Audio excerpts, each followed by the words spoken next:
जी तथा शत्रुघ्न जी दोनों भाइयों को बुला भेजा। भरत जी को वशिष्ठ जी ने अपने पास बैठा लिया और नीति तथा धर्म से भरे हुए वचन कहे। पहले तो कैकेयी ने जैसी कुटिल करनी की थी, श्रेष्ठ मुनि ने वह सारी कथा कही, पर राजा के धर्म, व्रत और सत्य की सराहना की, जिन्होंने शरीर त्याग कर प्रेम को निभाया। श्री राम जी के गुणशील स्वभाव का वर्णन करते करते तो मुनियों के नेत्रों में जल भर आया और वे शरीर से पुलकित हो गए। फिर लक्ष्मण जी और सीता जी के प्रेम की बड़ाई करते हुए ज्ञानी मुनि सुख और स्नेह में मग्न हो गए। सुनहु भरत भाभी प्रबल रामा, बेमुख कहो मुनिनाथ सिया रामा। हानि लाभ जीवन मैनु रामा, जस उपजस विधि हाथ सिया रामा।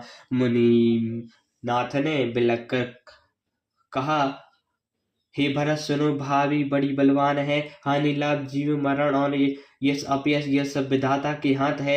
अस विचारी कहीं के देही दोषु, व्यर्थ काहीं पर की जय रोसु। तात विचार करु मन माही, सोच जोग दशरथ न पुनाहि।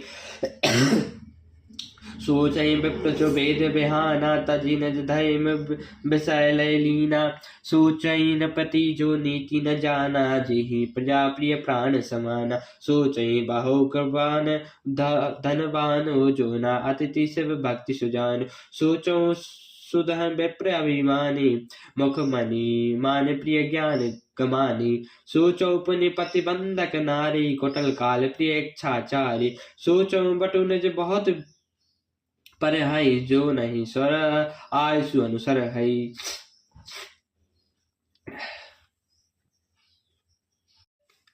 ऐसा विचार कर किसे दोष दिया जाए और व्यर्थ किस पर क्रोध किया जाए। हे तात मन में विचार करो, राजा दशरथ सोच करने की योग्य नहीं है। सोच उस ब्राह्मण का करना चाहिए जो वेद नहीं जानता और अपना धर्म छोड़कर विषय भोगों से हीन रहता है। उस राजा का सोच करना चाहिए जो नीति नहीं जानता और जिसको प्रजा प्राण के समान प्यारी नहीं है। उस वैश्य का सोच करना चाहिए जो धनवान होकर भी कंजूस है और जो अतिरिक्त सत्कार तथा शिवजी की भक्ति करने में कुशल नहीं है। उस शूद्र का सोच करना चाहिए जो ब्राह्मण का अपमान करने वाला, बहुत बोलने वाला, मान बढ़ाई चाहने वाला और ज्ञान का घमंड रखने वाला है। पुनः उस स्त्री का सोच करना चाहिए जो पति को छल वाली, कुटिल, कालप्रिय और सविच्छ चयनी है। उस ब्रह्मचारी का सोच करना चाहिए जो अपने ब्रह्मचार्य व्रत को छोड़ देता है और गुरु की आज्ञा के अनुसार नहीं चलता। सोचो ग्रही जो मोह बस राम, करे करम पथ त्याग।